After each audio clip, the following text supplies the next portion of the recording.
વક્ફ સંપત્તિઓના નિયમન માટે લોકસભામાં રજૂ થયું વક્ફ સંશોધન બિલ 2025. સરકારે કહ્યું વક્ફ હેઠળ ગરીબોની ભલાઈના નથી થયા કામ. નવા બિલથી ગરીબોને મળશે સ્વાસ્થ્ય, શિક્ષણ, આવાસ અને રોજગાર. વિપક્ષ પર લોકોને ગેરમાર્ગે દોરવાના લગાવ્યા આરોપ.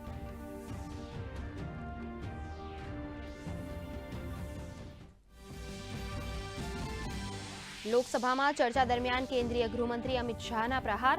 કહ્યું સંસદનું કાનૂન બધાએ માનવું ફરજિયાત. વક્ફમાં કોઈ ગેર મુસ્લિમની નથી કરાઈ નિમણૂક. સરકારી સંપત્તિના દાન પર રોક.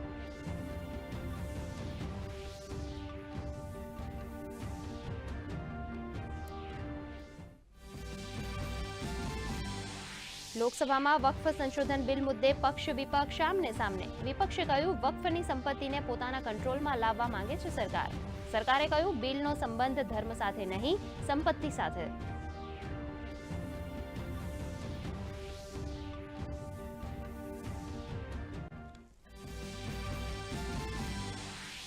અપ્રવાસી અને વિદેશી વિષયક બિલ 2025 પર સંસદની મહોર.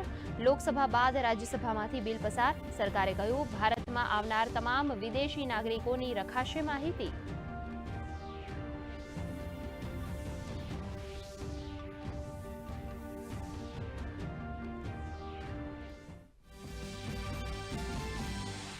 પ્રધાનમંત્રી નરેન્દ્ર મોદી આવતીકાલથી થાઇલેન્ડ અને શ્રીલંકાના પ્રવાસે.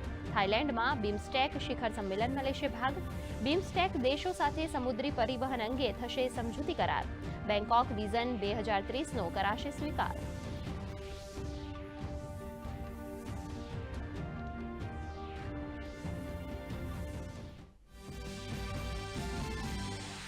ડીસામાં ફટાકડાની ફેક્ટરીમાં થયેલા બ્લાસ્ટ મામલે પ્રવક્તા મંત્રીની પ્રતિક્રિયા. કહ્યું ફેક્ટરીને ફટાકડા ઉત્પાદન કે સ્ટોરેજ માટે ન હતું અપાયું લાયસન્સ. આ મામલે સીટની કરાઈ રચના. સમગ્ર રિપોર્ટ બાદ કડક પગલાં લેવાની આપી ખાતરી.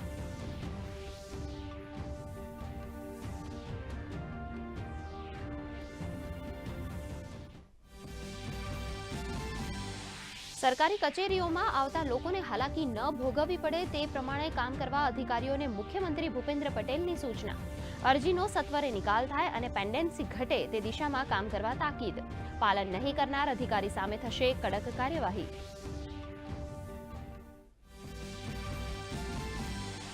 તો આઈપીએલમાં આજે ગુજરાત ટાઇટન્સ અને રોયલ ચેલેન્જર્સ બેંગલુરુ વચ્ચે મેચ. ગુજરાત ટાઇટન્સે ટોસ જીતી પસંદ કરી બોલિંગ.